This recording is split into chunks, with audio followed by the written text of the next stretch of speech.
Oh man. Woo! Chuckwalla! Just so happy, man.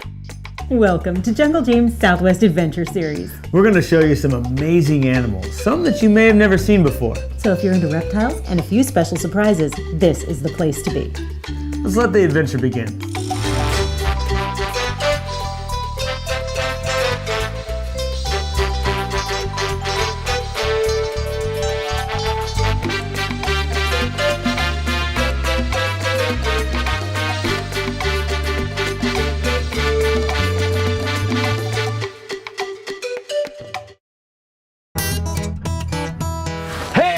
Here we are in the southwestern United States.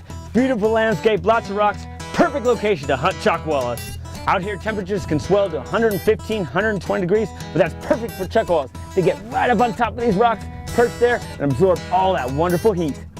Every animal has something unique and cool about him. So what makes the chuckwalla cool? Well, honestly, he's got these folds of skin on his sides that can expand when he sucks in air, and he goes. They can dive in between cracks, blow themselves up, and predators can't get them. So let's go to the studio so Metamorphosis Monique can explain it a little bit better for us. We're here to talk about the chuckwalla's defense mechanism, and it's actually really cool. We're going to use this little puppet to demonstrate that, and he's pretty flat right now, as you can see. Along the sides are going to represent his folds of skin, and so what happens when he sees a predator? He tucks himself into a pile of rocks, and he expands himself by sucking in air and blows himself up like a balloon, kind of like this. Go. Very cool. So when he's like that, all wedged under the rock, nothing's going to be able to get him out because he's all puffed up, and it makes it really difficult, virtually impossible to get him out of there. It's really amazing. So what we're going to do is we're going to put this to the test. Let's see if it works. Now my little buddy here looks up at the sky and he sees a hawk, and he's going to hurry and he's going to scurry and he's going to wedge himself into those rocks, and he's going to really work at it. He's going to get in there, and now he's going to start blowing himself up. There he goes, there he goes, there he goes. Awesome. Now, the hawk's still coming. Let's see what would happen if he tried to get him. Oh, he's wedged in there, but good. And you know, if the hawk did come down, he might get a nip at his tail, but the rest of him is safe. It's awesome. Now, chuckwallas are the second largest species of lizard in the United States, second only to the Gila monster, and they love it out here. Now we're gonna go get some. Yeah.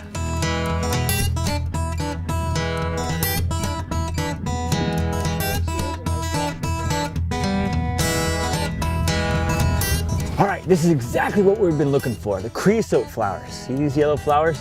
That means there was probably rain about a week ago. These bloomed out. Now the white tufts on the creosote bush here tell us that it has bloomed before that. That's a really good indicator that chuckwallas are gonna be out. When you find their food, you're gonna find the animal. If you're looking around and you're not seeing an animal's food, you're not gonna find the animal. I mean, they're only gonna be where they can find food. So this is gonna be great. We're gonna head down the wash and hopefully we're gonna get closer.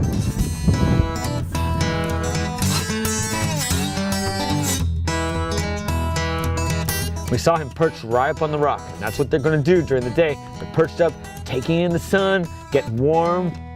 When we saw the rock, we thought, wow, I've got a chuckwalla. See that hole right there? That's his escape route. We're out here to observe their beauty. We don't want to hurt him. We don't want to try to yank him out or anything.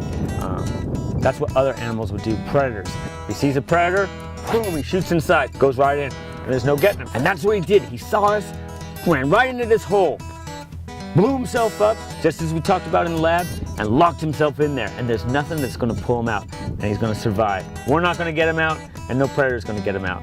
So we're gonna go look for some more chuckwallas, see what we can find.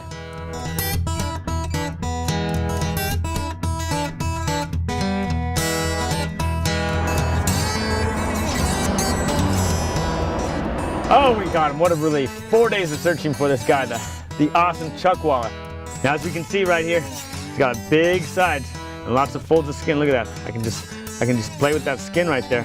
Because when he gets nervous, when he feels threatened, pops right in the cracks, blows himself up, and there's no getting him out. He's got nice, sharp nails. They use their fingernails to grip the granite. He's not a death-defying Spider-Man type of lizard, but he can grab onto those rocks. That granite has a lot of nooks and crannies, and they get him right in there and they can climb all over these rocks.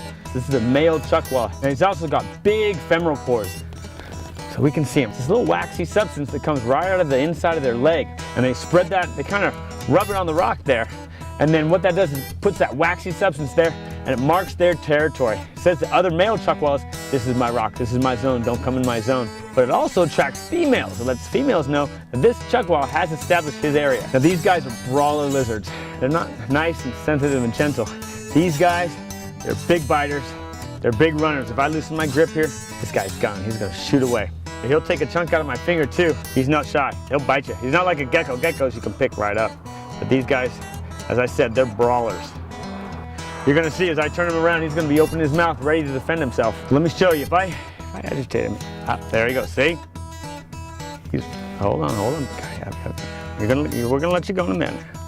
If I get too close, he opens his mouth right up. He's ready to defend. He'll take a bite out of me, and it's not pretty. All right, let's talk about what these guys eat. Being a big lizard, you think they may eat like a lot of insects and things, but actually he's an herbivore. He loves those creosote flowers. Remember we showed you those earlier? Those creosote flowers, he munches on those, pulls the branches down and eats them right off of there. So what eats him? Well, being the second largest lizard in the desert, he's got a lot of meat on him. So you're gonna find coyotes like to go after him, foxes, birds of prey, and maybe some large snakes, maybe like the western diamondback and Mojave. But that's about it. Look at that dinosaur looking face.